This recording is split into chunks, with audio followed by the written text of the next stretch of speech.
अरे बच्चों, एक गांव में रामदयाल नाम का एक बूढ़ा आदमी रहता था जो बहुत ज्यादा कमजोर था।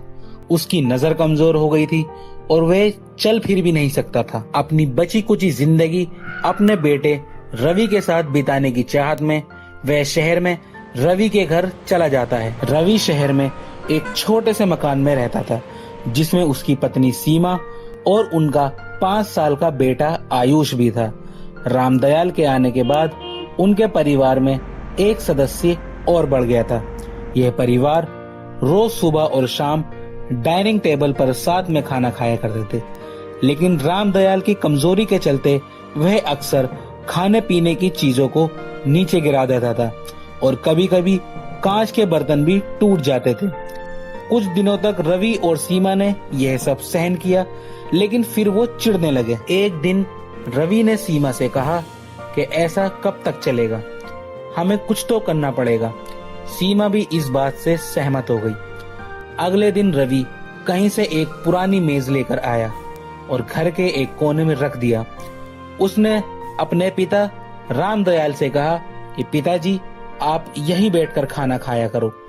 उन्होंने रामदयाल के लिए एक लकड़ी का बर्तन भी बनवा दिया ताकि उनके कांच के बर्तन सुरक्षित रहें। अब रामदयाल कोने में बैठकर अकेले खाना खाते थे, जबकि बाकी परिवार डाइनिंग टेबल पर ही खाना खाता था। डाइनिंग टेबल पर बैठे रवि और सीमा कभी कभी रामदयाल की ओर देखते तो उनकी आंखों में उनको आंसू नजर आते थे, लेकिन इस बात का उन दोनों पर कोई भी असर नहीं होता था। एक दिन जब रवि और सीमा डाइनिंग टेबल पर बैठकर खाना खा रहे थे तो उनका बेटा आयुष जमीन पर बैठकर कुछ कर रहा था। उन्होंने देखा कि आयुष के हाथ में एक लकड़ी का टुकड़ा है, लेकिन वो इसे समझ नहीं पाए कि वो क्या कर रहा है। रवि ने पूछा, बेटा आओ खाना खा लो, तुम नीचे बैठकर क्या कर रहे हो? आयुष ने बड़ी मासूमियत से जवाब दिया, अरे मम्मी पापा, मैं आप दोनों के लिए एक लकड़ी का बर्तन बना रहा हूँ ताकि जब आप बूढ़े हो जाओ तो मैं आपको इसमें खाना दे सकूं। आयुष की इस बात ने रवि और सीमा को झंझोर कर रख दिया था। दोनों की आंखों में आंसू आ गए और उन्हें अपने भविष्य की एक झलक मिल गई।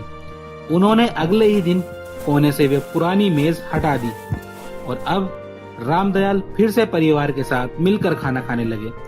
उनकी गलतियों से अब किसी को भी कोई परेशानी नहीं थी। तो इस कहानी से हमें ये सीख मिलती है कि जीवन में हर कोई बूढ़ा होगा और हमें अपने बड़े बुजुर्गों का सम्मान और ख्याल रखना चाहिए।